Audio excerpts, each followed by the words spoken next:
Hello everyone. If you like what I'm doing here, please consider subscribing, liking, and commenting. It would really help the channel out quite a bit. Thank you very much.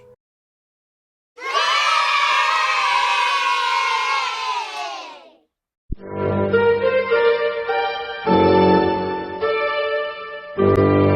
a foggy night on Old Cape Cod. A perfect night for a mystery. Tonight, Cape Cod Radio Mystery Theater presents an unrelenting tale of suspense in a mystery thriller entitled Playback. Most of us, when we think of Cape Cod, think of picturesque landscapes and of quaint villages, of sun and sand and sea and sky, a haven for relaxation. This image, carefully built up and maintained by the local Chamber of Commerce, is about to undergo a sudden and radical transformation. A profound change is going to take place that will be as difficult to erase as if an oil barge had sunk offshore, releasing thousands of gallons of unctuous petroleum to spread across the beautiful white sand beaches. Only this time, the residue will be something less visible, something that is felt but not seen. A certain feeling of insecurity, like the kind you would expect to feel late at night walking through a public park in any one of the major metropolises, but somehow would never expect to encounter in such an idyllic setting as the Cape. They say that somewhere in the United States, once every 23 minutes, someone is murdered. Listen, can you hear one happening now?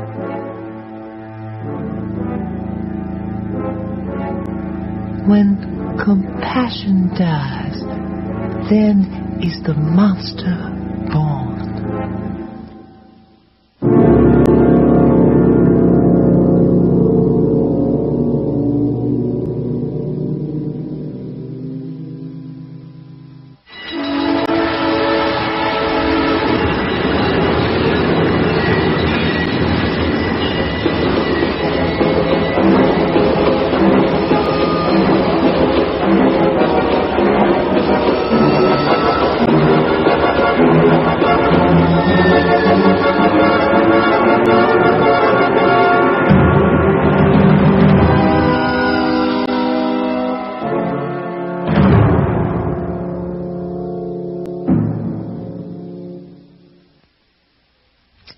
Testing, 1, 2, 3, 4. Testing, 1, 2. There now. That's just right. The level indicator is just touching into the red. Now, before we get started, I'd better set this up for you. After all, I want you to understand how clever I was. The first thing I did, I went out and purchased a pair of white cotton slacks and a white shirt. I brought them home and dyed them sort of a muddy brown color. I already owned a pair of black leather shoes and a belt. And then to top it off, I found an embroidered patch that said delivery, which I sewed onto the flap over my shirt pocket. When I put everything on and checked myself out in the mirror, well, I thought I looked really realistic. Enough to fool anyone, I thought. Anyway, I figured no one was going to look that close. After all, someone comes to your door to deliver a package, you're much more interested in what's in the package than who's delivering it. Isn't that right? I mean, it's only human nature. I had already scouted the location, a nice residential area, but one with plenty of trees where the houses were not so close together that was going to cause me any problems. The package was all set to go. I had it done up with wrapping paper and twine. I put a few handle with care stickers right on it, and I figured that would make it irresistibly tantalizing. I even took a clipboard with me with a sheet of paper I was going to make her sign when I handed it over. I filled in a few names up above to make it look like I'd been making deliveries all morning. I picked the morning to do it. Oh, well, Practically any time's good for me. But mornings are best, I think, as far as people not being too much on their guard. The husband has left for work. The kids are off to school. I find you can get away with a lot of things if you do them early in the day. Things that most people would be a lot more suspicious of if it was happening in the nighttime. Don't you agree? Well, now, I think we ought to begin. Now, let me just switch this on and get it running. Testing. That's me. I always say that. I don't know why. I guess everybody does. I'm sitting in my car with my engine running. Now we're on our way. I should tell you that the recorder is hidden under my clothes. A wire runs around the inside of my shirt to the microphone that's up front. I've just pulled into the drive. I just can't tell you what this felt like. I knew I was going to go through with it. I knew it the minute I turned into that drive. There. You see? I turned off the engine. That's how confident I was. Oh, I was nervous. Of course I was. But another part of me was calm. Completely calm. Because I knew positively that I wasn't going to fail.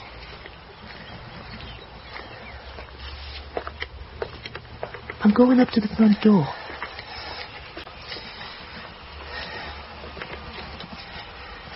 I'm ringing the bell. There. It takes her quite a long time to answer it. I think she was vacuuming in another part of the house. Wait a minute. Yes? Wait.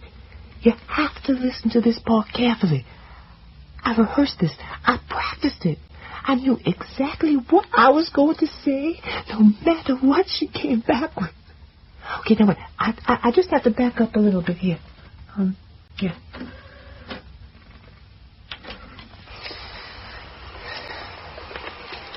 Now, there's the door. Yeah.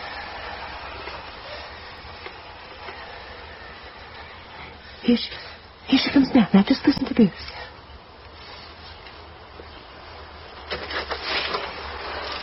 Yes?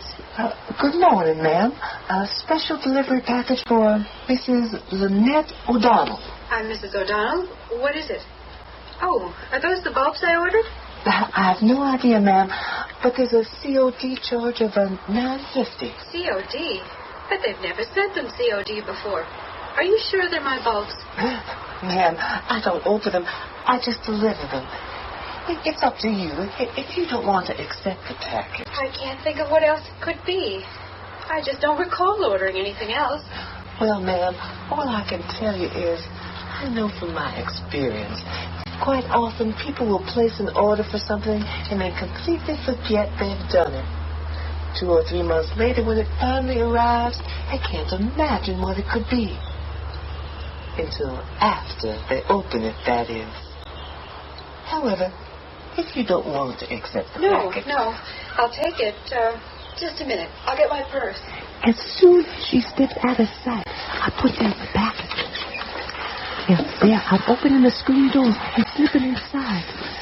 There's a guest bathroom that's right off the entryway, and I duck in there. She's coming back there. No, I just can't for the life of me think of what it could be that I... Now, where did he go? But his package is here. It was all so ridiculously simple, so much easier than I expected it would be. She went out quickly. Well, she struggled, but it was no use. I was much too strong for her. And then, all of a sudden, she went limp. I mean, literally in 1 second, she was fighting for her life, and the next thing I know, she's hanging in my arms like a rag doll. I let her slide to the floor. For a while, I just stood there, eyes closed, feeling the blood pulsating through my temples and watching those funny little patterns float across the back of my eyelids, like when you squeeze your eyes together so tightly you can see checkerboards. Afterwards, when I got home, came the sense of elation, of having accomplished what I set out to do. And no one had been able to stop me. Not even you. And now there is that one question that has to be running through your mind. That one nagging question that must be occurring to you right now as you listen to this. Can he do it again? That's what you're asking yourself. Can he do it again? Will he do it again? All right, shut it off. We've heard enough. Such an intriguing question, don't you think? Well, goodbye for now. All right, gentlemen. You've all heard the tape. You know what we're up against. Obviously, this is no longer simply a murder case. We are dealing with the worst type of killer, the psychopath who selects his victims from perfect strangers. And obviously, from what we have just heard, he has every intention of pulling this stunt again. Catching this man before he kills again has got to be our number one priority. Therefore, I am today setting up a special task force, and for reasons I'm sure you will all understand, I am appointing Lieutenant Warrington here to run it. Every person in this department shall understand that their primary duty is to assist in this investigation any way they can. The main thing we have got to do is catch this man and do it quickly. All right, Lieutenant, why don't you take over? To review briefly, before this tape was mailed to us, we had no clear idea of how or why this murder was committed. An examination of the body and the murder scene turned up zero evidence and no leads. None of the neighbors saw or heard anything. Of course, now that we have this tape, we know exactly how it was done. More importantly, we know the killer's voice. We know what he sounds like. That accent he was using sounded pretty phony to me. It may have been, but without the use of electronics, a person can only go so far in disguising his voice. Clearly, we have to warn the public, and especially warn women to be wary of strangers. We may be asking for the public's help in identifying this voice. We're not sure about this yet. There are a number of pros and cons to consider. We will also be calling in the FBI, the state police, and anyone else who can possibly help out on this one. In the meantime, I want us to pursue every possible lead. Let's hit the clothing stores. Find out if anyone remembers a man buying a pair of white cotton slacks and a shirt. Try the audio electronics stores. See if any salespeople remember a man buying a miniature tape recorder. Right now we're looking for anything. Let's be careful. Let's be fast. And let's be efficient. Keep in mind that every hour that goes by without our finding this man is another hour ticking away in the life of the killer's next victim.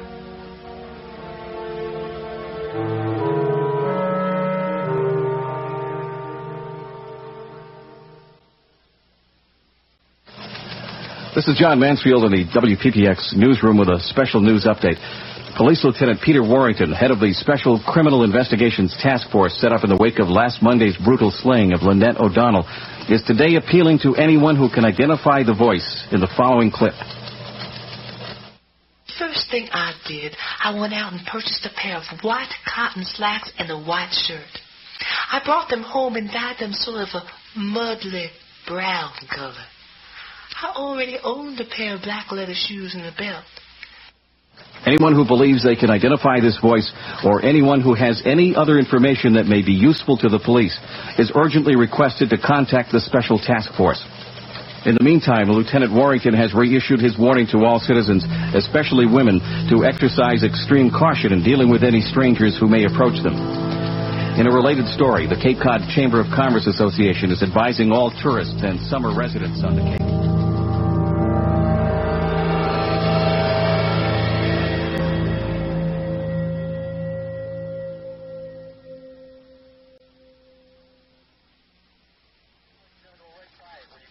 Yes.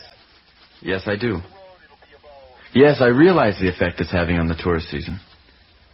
No, we are not going to change our statement. Nor tone it down. No, it's not a question of more manpower. It's a question of more leads. Yes, that's correct. We're expecting him today. A gentleman named Michael Hillman, a special agent. I understand he's head of one of the crime labs down there. No. And I won't know anything until I've had a chance to go over with him whatever it is he's come up with from studying the tape. They've had it for 5 days now. Just 1 second, Counselor. Is he here? Why are you shaking your head? He's not here. He is. Counselor, you can inform the selectmen that Mr. Hillman has just arrived. Yes, I will. Yes. No, I have no idea when we'll be finished.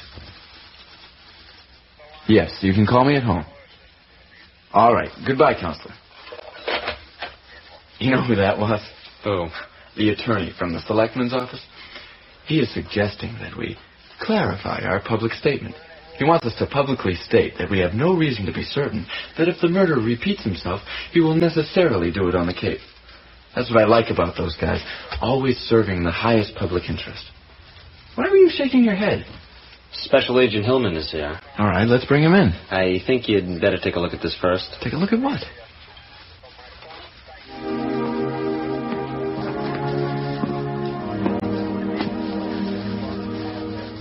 Down at the end of the hall. The one checking out notices on the bulletin board. That's Michael Hillman? It's Mikhail. We've been pronouncing it wrong. You've got to be kidding. No. No one thinks she's so young. What is she, 23, 24? I don't know. It looks to me like she just got out of college. What I want to know is how did someone like her get to be made head of a section? I don't know. Maybe she had an uncle named J. Edgar Hoover. God, she is good looking, isn't she? Mm-hmm. Well, let's get her in here. I just hope she's as good at what she does as she is to look at.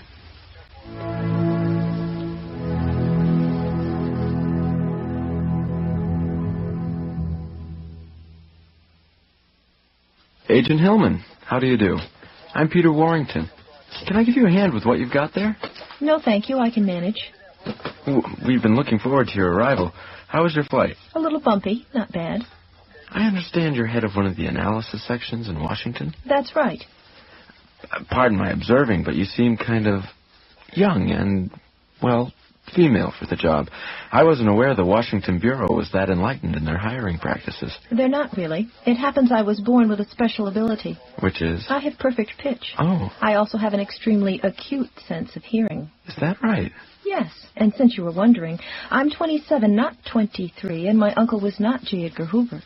I see.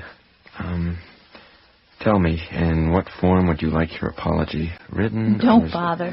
I'm the one who should apologize. It was rude of me to listen in. Whoa, it must have been rough growing up with an ability like that. You probably always knew what you were getting for Christmas. Something like that. You know, I might ask you the same question. How did someone your age get to be put in charge of such an important case? Was your uncle the police commissioner? Touché. Actually, it was more or less accidental. I was lucky enough to be involved in solving a couple of cases that attracted quite a bit of publicity. In a place as narrowly confined as the Cape, any amount of favorable publicity tends to exert quite an upwards pressure on one's career. Would you like some coffee before we get started? No, thanks. I had plenty on the plane.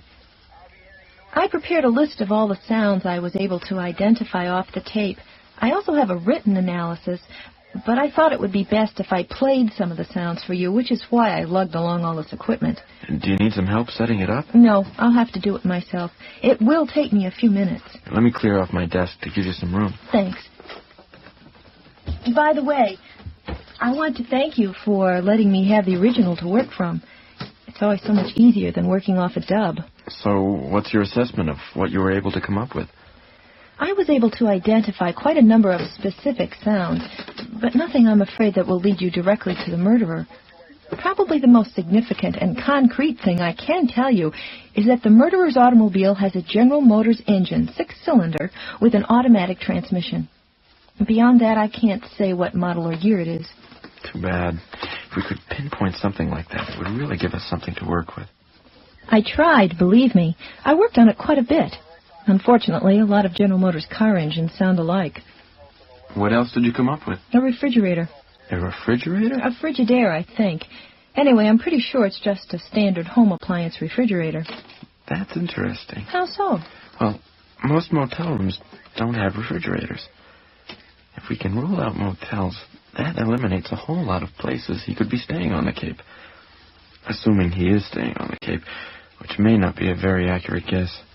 He could just as easily be living in Boston and have commuted down here to commit the murder. After all, the Boston Strangler did a fair amount of commuting. Then again, it could be an efficiency apartment. They've got refrigerators, don't they? Small ones, usually. This one isn't small. It's got too big a motor. All right. Then we'll assume he's not staying in a motel room. What do you need? An outlet. Have you got one somewhere? Behind my desk. Here, hand it to me. You know, Lieutenant, there is something you have to keep in mind as we review this recording, and it's one of the problems I faced in analyzing it. What's that? The fact that what we are dealing with is really two separate recordings. The first recording was made at the victim's home while the murder was taking place. Afterwards, the killer made a second recording, which was him playing back the murder tape while he overdubbed his own voice. In both cases, the microphones were picking up and recording all of the incidental background noises. The problem is, how do you tell which background sound belongs to which recording? In other words, what you're saying is the refrigerator sound you identified off the tape may have come from the murderer's apartment, but it also could have come from the murder scene itself? Exactly. Oh, I see what you're saying, but in this case, I don't think so. I visited the house where the murder took place, and the kitchen is way around the corner from the front door. I don't think there's any way the sound from a refrigerator would have carried that far. I hope this thing works now that I brought it all the way up here. Is it old? Not old, just delicate. Sometimes airplane rides are not the very best thing for sophisticated electronics. There. Seems to be working. Now, it'll just take another minute or two while I run a program. You know, I never realized there'd be that much demand for this kind of forensic work. Oh, you'd be surprised. In the first place, probably 99% of the police stations in the country record all of their incoming calls. I'm sure yours does. Oh, yes. So do fire departments. Most criminal confessions these days are either videotaped or tape recorded. Also, terrorists and kidnappers often use recordings to make ransom demands or to prove that the person they've kidnapped is still alive. Plus, every time the courts authorize another wiretap, the results invariably are hours and hours of recorded conversations. Our analysis section reviews literally hundreds of miles of tape recordings every year. I didn't realize. Sometimes we're asked to positively identify a voice. Sometimes to verify that a recording has not been tampered with, a la Richard Nixon and the White House tapes. And sometimes, as in this case, we're asked to pick out and identify extraneous background sounds. Of course, the most famous example of this were the gunshot sounds accidentally recorded during the Kennedy assassination. We're almost ready now. I don't know how much you know, Lieutenant, about how tape recordings are analyzed. Practically nothing, I can assure you. I made a tape recording once when I was a kid. That's about it. There's an old saying, the ear never stops listening. It's true, even while you're asleep. And the same might be said of a microphone. As long as it's switched on, it never stops listening. Every sound that is there, even extremely faint ones, are picked up and recorded. In fact, compared to some microphones, the human ear is not a very sensitive listening device. What makes the ear so good is that it happens to be connected to a very powerful computer called the brain. Now, however, that we're coming up with some pretty powerful computers of our own, we're able to pick apart and analyze sounds in ways that were never dreamed of before. I see. Generally, the first thing we do when we set out to analyze a recording is transpose it from analog to digital. You've lost me already. Okay. Most recordings are done in analog.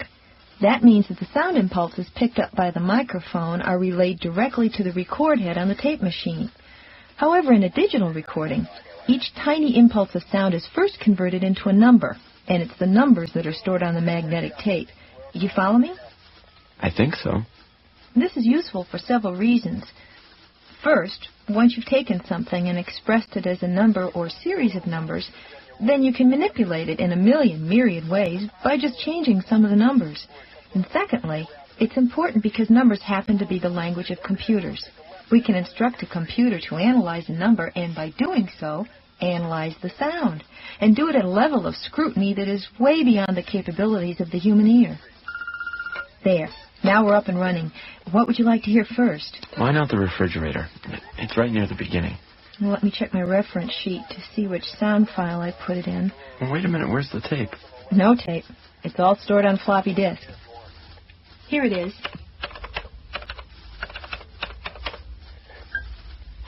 I picked the morning to do it. Oh, well, practically any time's good for me. But mornings are best, I think, as far as people not being too much on their guard. Did you hear it? Barely. All right. I'll play it back, only this time I'll sit on the voice. boost the background a bit, and change the EQ. EQ? Equalization. Now listen once more. And it's the moment you at the end of me. That moment I think I focus on people. Do you hear it? Too much on their God. Yes, I do. That's remarkable. It's a little distorted, but it's definitely the sound of a refrigerator. Shall I go on? Yes. All right, now listen to this, and you'll have to listen carefully.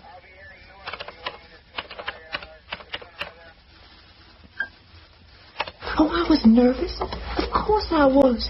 But another part of me was calm. Here it comes. Completely calm. Because I knew positively that I wasn't going to fail. Did you hear it? 2 beeps. What was that, a wristwatch? A Timex, I think. It's hard to say. There's so many different brands on the market. We can assume the murderer was wearing it, and it went off during the murder, or later when he was describing how he had done it. Shall I keep going? Yes, keep going. I don't think we've got anything yet. All right. I'm going to play you part of another sound file. Remember you said you didn't think it was a motel room? Yes. Here's another reason you're probably right. I'm going to modulate the frequency quite a bit so you can hear it more clearly. Well, ma'am, all I can tell you is, I know from my experience, quite often people will place an order for something and they completely forget they've done it. 2 or 3 months later, when it finally arrives, I can't imagine what it could be. 5 chimes. 5 o'clock. Most motel rooms do not have clocks like that chime the hour. So what does that tell us? It tells us, I think, that while the murderer was narrating his account of the murder, a clock, this clock, went off in another room in another part of the house. Since we picked up the sound of a refrigerator, my guess is that he was sitting in his kitchen when he made the tape, and the clock was somewhere else, upstairs, or in the living room or dining room. Of course, it's also possible that the chimes we hear came from a clock inside the victim's house, not the murderer's. No, I don't think so. In the first place, I can't recall any clock like that anywhere in the murdered woman's house. Besides, I counted 5 chimes, and we know the murder took place shortly after 8:30 in the morning. No way a clock is going to be off by that much. Let's go on. This next one was a toughie. I had to do quite a bit of sound enhancement to figure it out. What's that? It's similar to what you do when you take a section of a photograph and enlarge it. What you end up with is kind of grainy, but still it allows you to hear things you otherwise wouldn't hear. Listen now. You'll hear in the background a kind of roaring sound, like when you put your ear to a seashell. All of a sudden, she went limp. I mean, literally in 1 second, she was fighting for her life, and the next thing I know, she's hanging in my arms like a rag doll. That sounds like the ocean. With a slide to the floor. What is that? The sound of faraway breakers borne on the wind? I thought so, too, at first. Then I realized if it was the ocean, it should have been in the background the whole time. It wouldn't have just started up like that. What is it, then? Just wind? Here, I'll play it once more, and I'll try to isolate the sound a little better for you. Slowly she went limp. I mean, literally in 1 second, she was fighting for her life. The next thing I know, she's hanging in my arms like a rag. That's not the roar of the ocean. It's the rumble of a train. Yes, exactly. And when you listen at the very end of the tape, just before he stopped recording, you can hear something else. Listen. Goodbye for now. Watch now. I'll boost the background.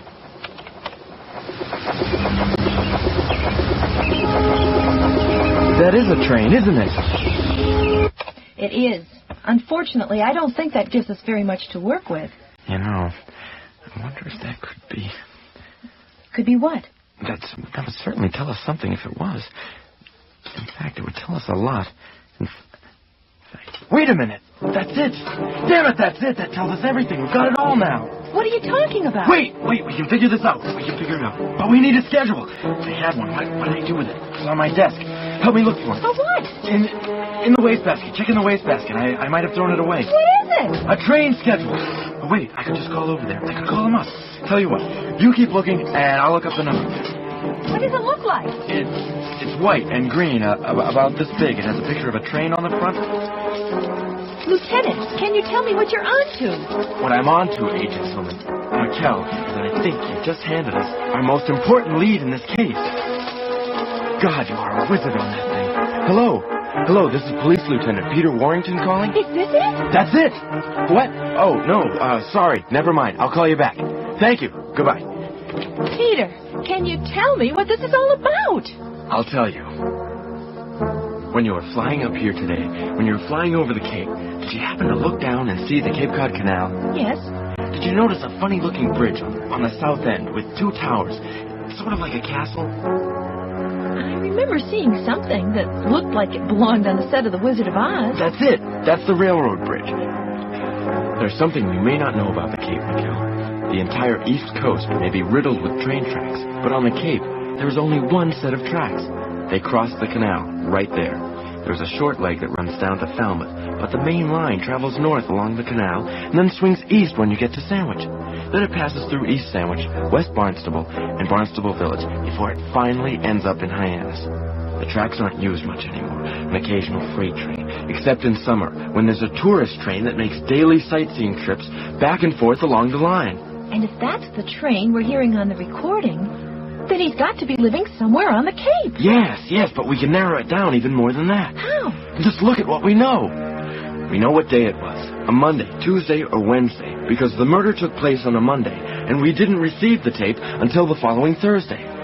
We know what time it was, 5 o'clock, because shortly before we hear the train whistle, we hear a clock in the background chime 5 times, and a little before that, we hear his wristwatch. One of those clocks may have been fast or slow, but the point is, it tells us the approximate time of day. And we know what train it was.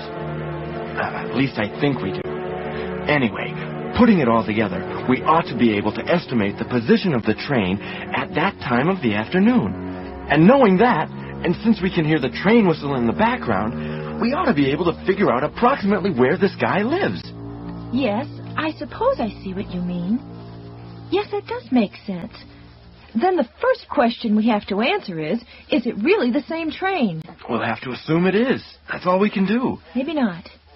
Not if you can arrange to let me hear the actual tourist train whistle. If I can compare it to what's on the tape, although there isn't much to work with, maybe I can... Let me ask you this. How far will the rumble of a train and the sound of a train whistle carry over land? That depends. The low-frequency rumble of the tracks would carry through the ground farther than the higher-frequency sound of the whistle. Wind would be a definite factor, the lay of the land, whether there were any trees in the way, a lot of things. But if you worked on it, if you spent a few days here before going back, you could help us narrow it down. I have no idea what your schedule is like, but we can certainly arrange to put you up for a few nights.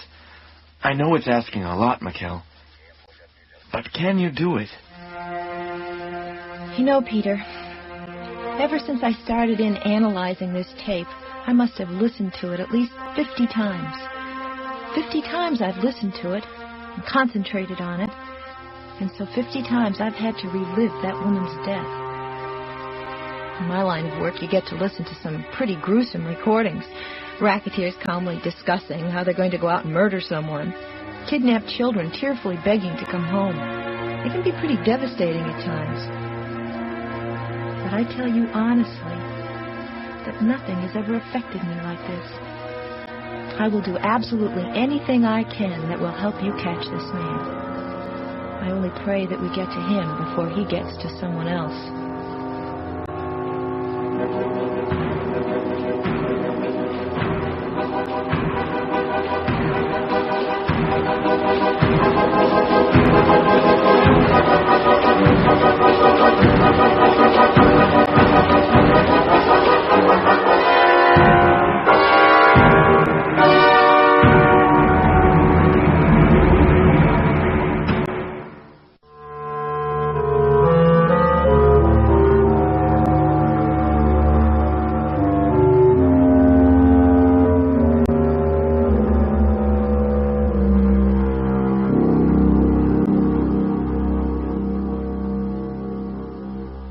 Testing 1, 2, 3, 4. Testing 1, 2. Hello again. You've been thinking about me, haven't you? Not only wondering who I am and where I am, but asking yourself what sort of person could do this kind of thing. My mother always did say I was of a highly excitable nature. Looking back, I believe it was as early as age 7 when I first began to identify those strange impulses and desires. Things that as I grew older began to exert more and more of an influence upon my young mind. There's always a danger, don't you think, in becoming too familiar with one's own emotions? Learning to recognize them and pick them out in parts per billion until you come upon that one infinitesimal part of you that is just absolutely hideous. Oh, we all know him, that little man with the pointed beard and the high cheekbones who lives entombed in that stone-walled dungeon, who cackles and pleads and connives his way into convincing you to let him out. Just for a fraction, he says. Just for the tiniest space of a moment, and then he'll go right back, because he only wants to see for a moment what it's like on the outside. And so you let him fool you. You allow him to delude you into thinking he'll keep his word. So you say to yourself, well, what harm is there? After all, I can always put him back. Besides, you're curious. You want to see for yourself what it's like. And so you unlock that door and let him out. And for a few seconds, nothing changes. Nothing happens. You're standing there, and he's standing there, and you're both looking at each other exactly as before. It's only as you gaze into his eyes and see the evil look on his face that you realize what a fool you've been. Then, what was once a curiosity becomes a compulsion. Soon the visits to the dark side of yourself become longer and more frequent. You discover it's not you but him who is giving the orders, telling you when to take him out, letting you know when it's all right to put him back. You look at yourself in the mirror, and the image is totally different. And yet, to most people, you are still the same person they are used to seeing. They don't notice any change. They're either too dumb or too unobservant to see it. But you know with absolute certainty how completely you have been emptied out and replaced by that other thing. Of course, that's one of the reasons you're having such difficulty finding me. I'm the kind of person about whom everyone will say, never in a million years would I have guessed it was him. Perhaps I shouldn't mention this, but I just can't resist telling you. Last week I was actually pulled over by the cops. Oh, I'm sorry I can't give you more details except to say what an exquisite joke it was, knowing that the police officer who stopped me had absolutely no idea who he was talking to. No inkling whatsoever. Well, perhaps we should get started. I don't want to take up too much of your time. I must say you certainly did not make it easy for me. All those warnings to the public to watch out for strangers. Beware of phony delivery men. It actually forced me to take a completely different approach. You know what puzzles me is why so many people go to so much trouble to put up heavy-duty locks on their front doors while they totally overlook the fact that there may be another, much more simple way to get here. Testing. 1, 2. Here I am doing it again. This time I'm hiding in the woods alongside her house. It's morning. She's just come out, locking the door behind her. She'll be getting into her car. A working girl on her way to work. As soon as the car is out of sight, I'll move in. I know she's gone for the day. I know she lives alone and won't be back until sometime after 5 when she gets off work. There are neighbors who live across the street and on the opposite side of the house, so I have to keep my angle of approach just right. The bulkhead door that leads to the cellar is a flimsy thing. That's what I can't understand about some people's ideas of securing their homes against intruders. Anyway, I'm pretty certain this isn't her house. I'm pretty certain she's just renting. I say that because... Oh, that's the cellar door. It gave way like nothing. I take a minute to repair the damage. There isn't much.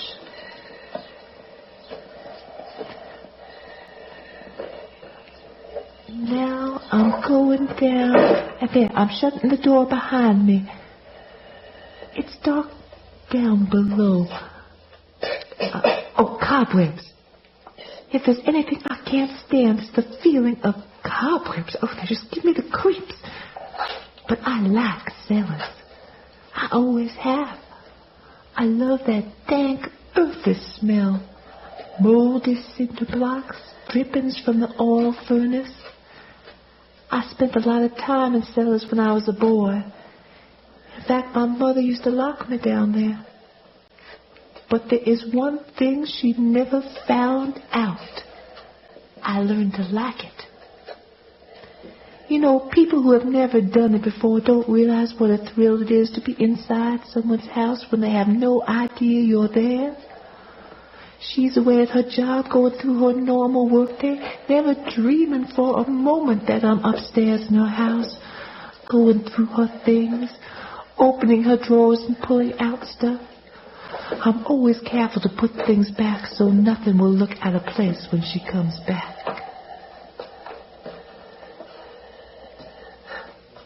Kitty. Here's a nice calico cat that greeted me the minute I came up from the cellar. Now, this is where I turned off the recorder. I had to. I didn't have enough tape to keep it running all day long. I didn't switch it back on until much later when I heard the sound of her car pulling into the driveway. She was late. It was well after 5, almost 6 when she drove in. I discovered why not long after. Okay, now, let's start again. I should tell you, I'm back down in the cellar now, looking out through one of the basement window wells. I can only see her legs as she gets out of the car. She's taking something out of the trunk.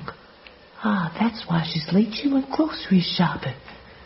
She brings in a bag of groceries now, but there must be more because she left the trunk lid open. Listen, now you can hear the heels on the floor right above me.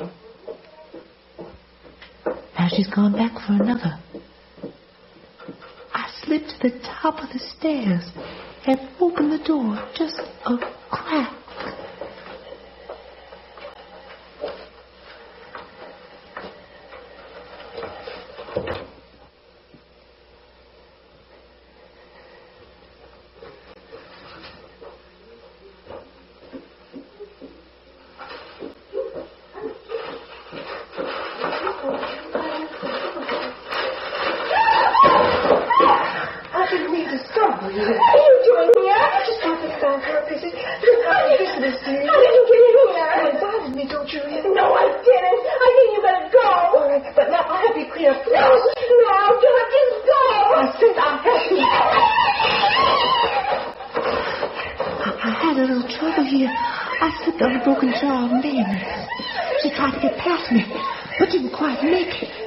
Obviously panicked, but her fear wasn't making her any stronger. If anything, it was making her weak. Once I got a firm grip, she wasn't much trouble. Not much trouble at all.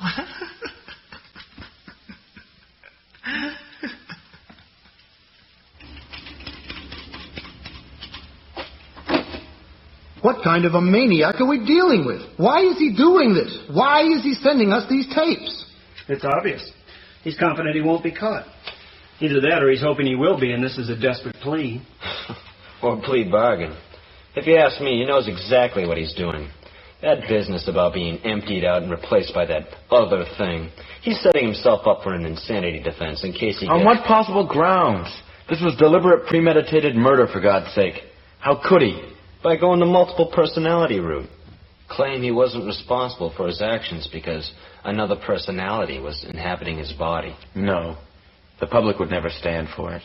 They'd never let him get away with it. When they get an earful of this stuff, they'll be ready to burn him at the stake. My guess is it's a little of both.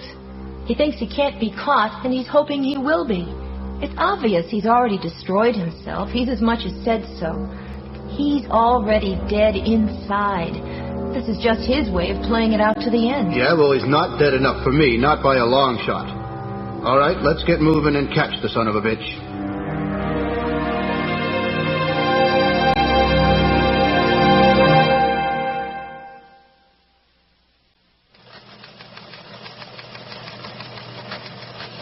This is John Mansfield in the WPPX newsroom with a special news bulletin. Police Lieutenant Peter Warrington, head of the Special Criminal Investigations Task Force, has just concluded a news conference where it was revealed that the murder of Doreen Beckman was definitely the work of the same killer who was responsible for the death of Lynette O'Donnell 10 days ago. At this point, all I can tell you is that we have received another tape recording. It is similar to the last, and it is definitely the same person who was responsible for both murders. This time the murderer did not pose as a delivery man. He managed to gain access to Miss Beckman's home while she was away, and then surprised her when she returned. How did he get in? He broke in through an outside door leading down to the cellar. Lieutenant, both Mrs. O'Donnell and Miss Beckman were women in their 20s and 30s. Can we assume this represents a profile of the type of person the killer is seeking? You can speculate about that. I don't think we can afford to make that assumption based on what we know. Are these murders being classified as sex crimes? They are classified as homicides. Does that mean... I'm not going to comment any further. Over here. Lieutenant, what results did you get from airing the clip of the first murder tape? We had a number of people contact us who felt they could identify the voice they were hearing. We checked out every one of these leads. Unfortunately, none of them panned out. Lieutenant, can you tell us how much help the FBI has been able to provide in your investigation? We have been working closely with the FBI. I would say their assistance has been of tremendous value to us. Can you elaborate? I think we are making progress. That's about all I can say. Does that mean you're closing in? I would say we are making progress. I don't want to characterize it as any more than that. All right. Thank you, everyone. Today's announcement follows a day and a half of intense speculation since the body of Miss Beckman was discovered in the kitchen of her home late last Friday night. Police have reissued their warning to all citizens to be extremely cautious in dealing with strangers. In a related story, the Cape Cod Chamber of Commerce Association is advising all tourists and summer residents on the Cape that special efforts are being made.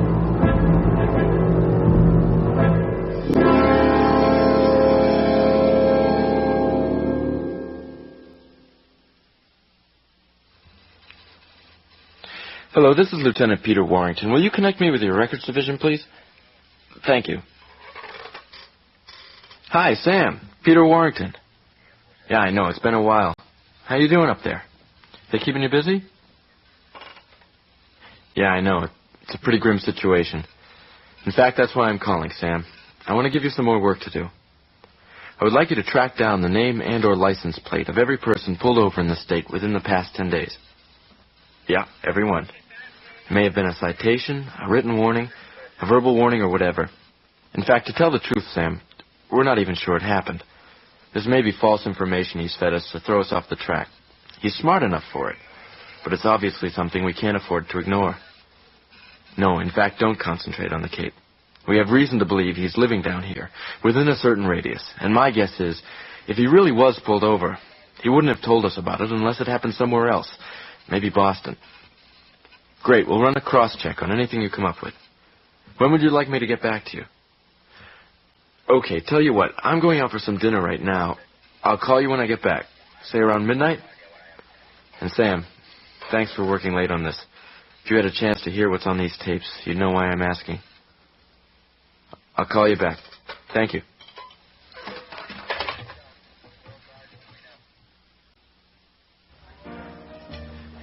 I had another call today from the selectman's office. They're getting pressure from the local merchants. And they wanted to know what progress we were making. It's amazing what happens when a case like this comes up in a part of the country that depends so heavily on tourism. The local chamber of commerce turns into a chamber of horrors. What answer did you give them? I told them the same thing I said at the news conference. That we were working hard, that we were making headway, but as yet there were no breaks in the case. He asked me if I thought we were closing in. Why is it that everybody always wants to know that? I told him in cases like this, until the big break comes, it's never possible to know if you're closing in or going entirely in the wrong direction. Needless to say, he wasn't reassured. So what do you think? Are we closing in? Well, believe it or not, I do. I kind of feel it, don't you? When did your friend say he'd get back to you? I said I'd call him back after midnight. After we have dinner, I'd drop you back to get some rest. I don't mind staying up. Oh, there's no need to. And it's better you get some rest, so you'll be fresh in the morning. I'm thinking of featuring you at a press conference tomorrow. To appease the selectmen? And reassure the public. After all, you do represent the FBI. And I suppose my being a woman doesn't have anything to do with it. She sees through my every move. All right, so who says I can't behave like a press agent every once in a while? Besides, I thought you'd be willing. Oh, I didn't say I wasn't willing. I'm sure it would be an excellent career move. After having lived in Washington for a while, I'm getting very good at spotting good career moves. Yeah, right. You know, Peter, there's something I can't figure out about you. I can tell that solving this case means a lot to you, and yet, except for the obvious reason, I can't figure out why. Clearly you don't care very much about moving up the ladder. In Washington, that's practically all anybody thinks about. It's not much different on the Cape. But since you asked, I'll tell you a story that up to now, I haven't told anybody else. You see, right from the start, I felt it was so ironic that I was involved in this case. You remember when you asked me how much experience I had with recordings? I mentioned that when I was a kid, I had once made a tape recording. Yes. I was in the 8th grade, so I must have been 13 or 14. My grandfather had come to live with us because he was old and no longer able to live alone and take care of himself.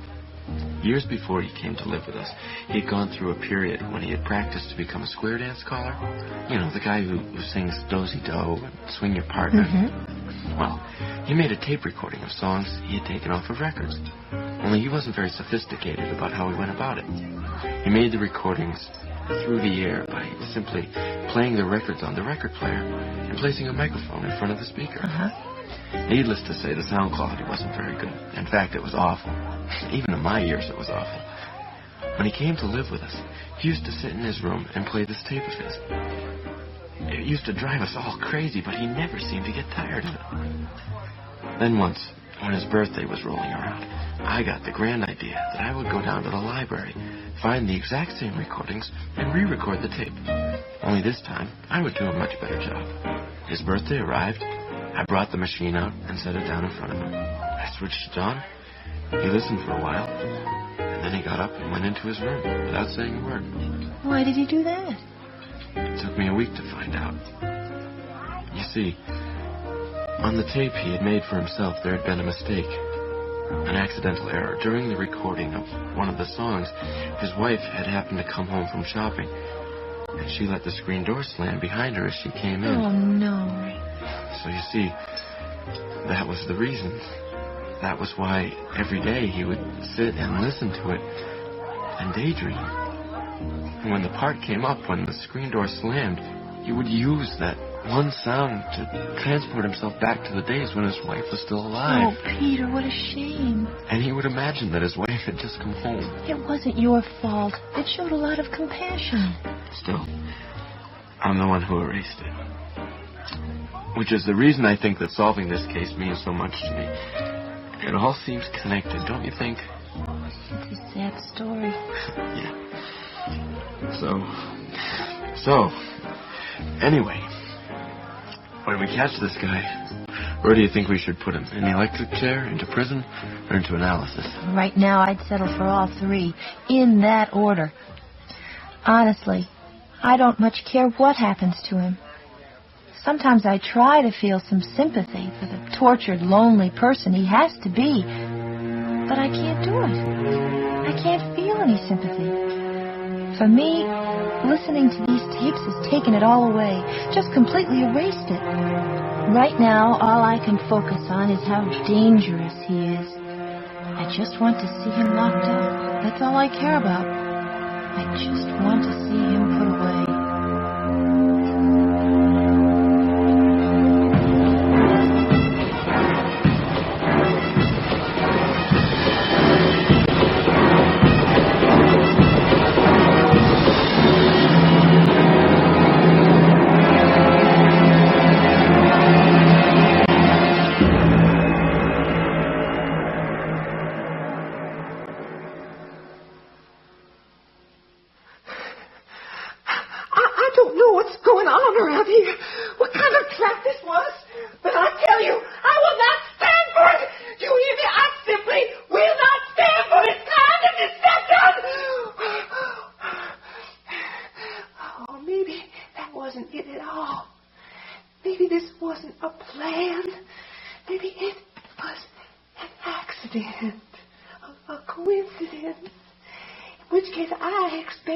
Just as surprised as I was when you find out. Oh, yes, I was surprised. But so is she. I know what you're thinking. You're thinking, why pick on women? Why does it always have to be women? Well, now, that's a funny thing. Because, you see, it's women who are responsible. It's mothers who turn their boys into murderers. That's the way it happens, don't you see? Mothers do it. Let me ask you something. Do you remember as a child what it felt like to be held down? When someone bigger than you was sitting on top, and you're trying to get loose, and you're kicking, and you're screaming, but she won't get off! Pretty soon you have to stop struggling. There's so much weight on your chest, you can hardly breathe in a breath. And you think you're going to faint or pass out as spots come up from in front of your eyes, and those little red and black checkerboards float into your field of vision. Oh, I know what you're thinking. You think I must be some kind of monster to do these things. You think I don't have a conscience. Well, I have one. Sometimes I am fairly well suffocated by the boa constrictor of my own conscience. Do you suppose for 1 minute that I haven't tried to turn this evil inwards? But I told you before, I am held in the grips of another kind of serpent, much stronger than I, whose invisible coils, like the coils of an addiction, wrap around so tightly and only allow you the illusion of freedom so long as you do not struggle against. And so I become the unwitting accomplice to my own actions, the frightened rabbit in a python grip.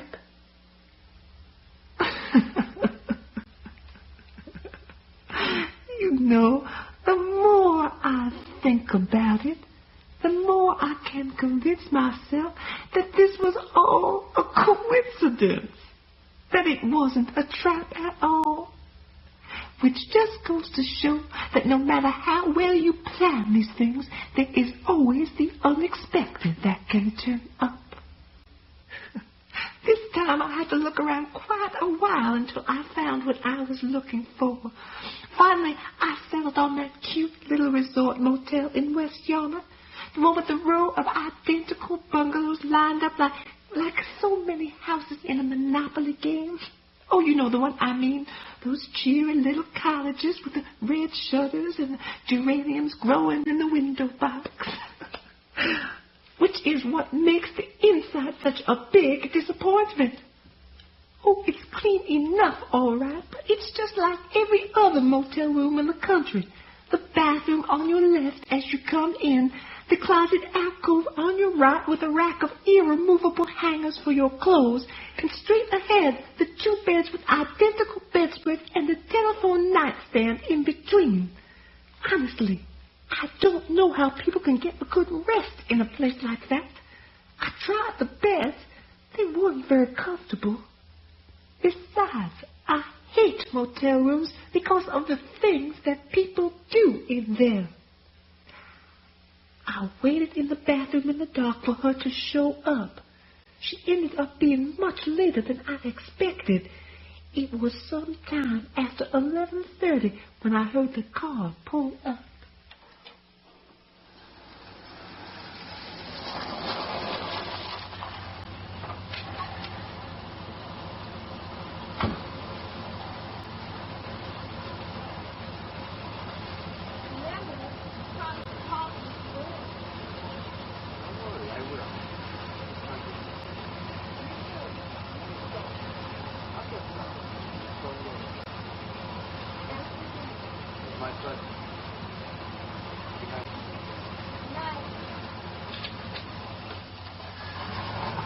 Oh, Peter. Yeah. What time in the morning? Not before 8. 8 of plenty early. All right. Okay? Good night. Thanks. Oh. Well.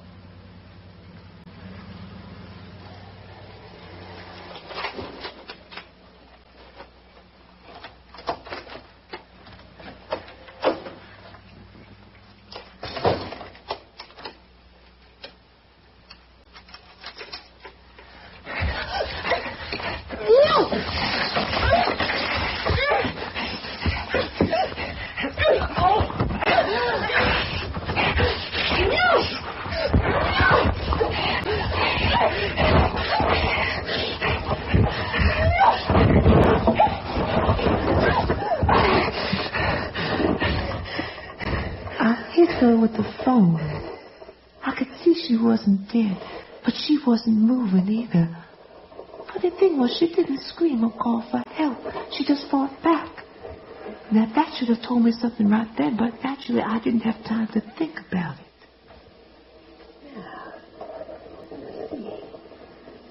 Let's see who you are. You can imagine what was in my mind when I found out who she was.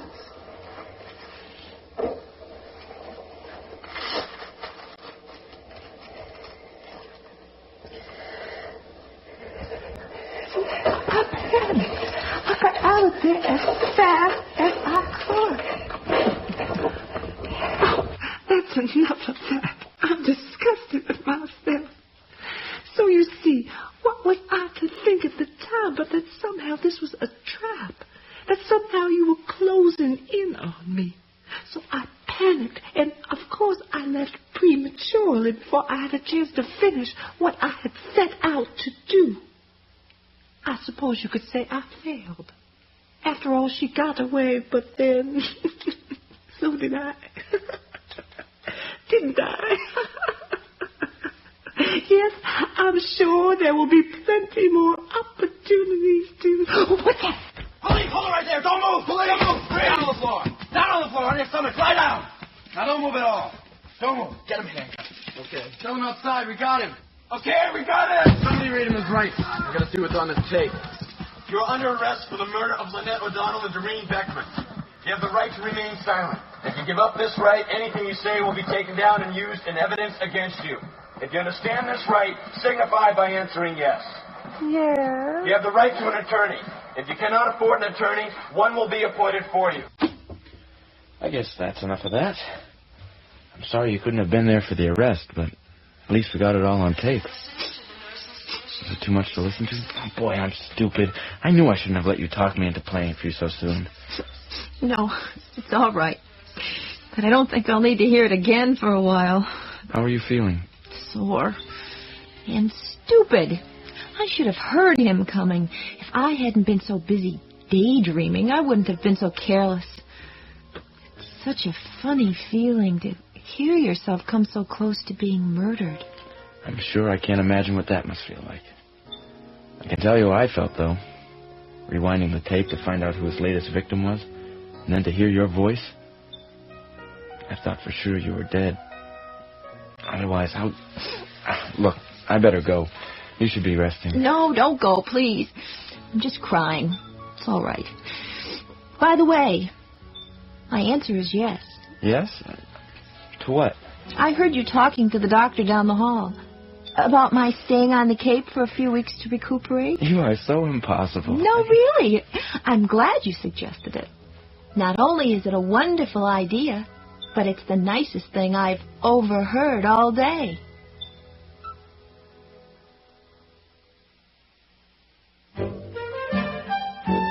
You have been listening to Cape Cod Radio Mystery Theater's presentation of Playback, a suspense thriller. Tonight's program was produced, written, and directed by Stephen Tomasoni. Engineering by John Todd. Sound effects by Scott Dickey, with original music and special sound processing by Mark Birmingham. The actors in tonight's play: Kevin Groppe played the psychopath. Neil McGarry was Lieutenant Peter Warrington. Sherry Scudder was Agent Mikkel Hillman. Ray Brown was John Mansfield. Jeff Spencer was the police chief. Debbie Oney was Mrs. O'Donnell. Lainey Davis played Doreen Beckman. Bill Dame was the police officer. Other voices: Cynthia Blackett, Herb Lorenzen, and Martha Watson Lorenzen. Tonight's program was recorded at HT Recording Studio, Cape Cod, and at Rosemead Productions, California. This program is copyrighted by Stephen Tomasoni for Cape Cod Radio Mystery Theater. All rights, including rights for broadcast and reproduction, are reserved. This is Floyd Pratt wishing you a pleasant evening and inviting you to tune in again when the fog rolls in on another chapter of Cape Cod Radio Mystery Theater.